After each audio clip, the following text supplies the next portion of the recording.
ഇന്ന് രാവിലെ 11:30-യോടെയാണ് യോഗം ആരംഭിച്ചത്. അരവിന്ദാക്ഷന് പുറമെ CMPയുടെ ഇടുക്കി, കോട്ടയം ജില്ലാ സെക്രട്ടറിമാരും 5 സംസ്ഥാന ഭാരവാഹികളും യോഗത്തിൽ പങ്കെടുത്തു. അനാരോഗ്യം കാരണം party general secretary MV Raghavan സജീവ രാഷ്ട്രീയത്തിൽ നിന്ന് വിട്ടതോടെയാണ് പാർട്ടി നേതാക്കൾക്കിടയിൽ ഭിന്നത രൂക്ഷമായത്.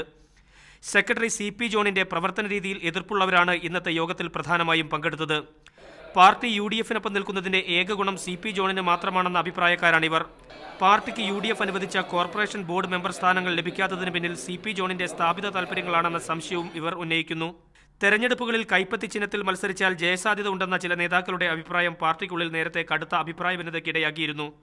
മാന്യമായ ധാരണയുണ്ടെങ്കിൽ ഇടതുമുന്നണിയുമായി സഹകരിക്കുന്ന കാര്യം ആലോചിക്കണമെന്ന് ഇന്നത്തെ യോഗത്തിൽ അഭിപ്രായമുയർന്നതായി സൂചനയുണ്ട്. അതേസമയം 4 സംസ്ഥാനങ്ങൾ പ്രവർത്തന മണ്ഡലമായി രൂപീകരിക്കുന്ന മൾട്ടി കോപ്പറേറ്റീവ് സൊസൈറ്റിയുടെ പ്രൊമോട്ടർമാരുടെ യോഗമാണ് ഇന്ന് ചേർന്നതെന്നും ഇതിന് മറ്റ് മാനങ്ങൾ നൽകേണ്ടതില്ലെന്നും KR അരവിന്ദാക്ഷൻ പ്രതികരിച്ചു.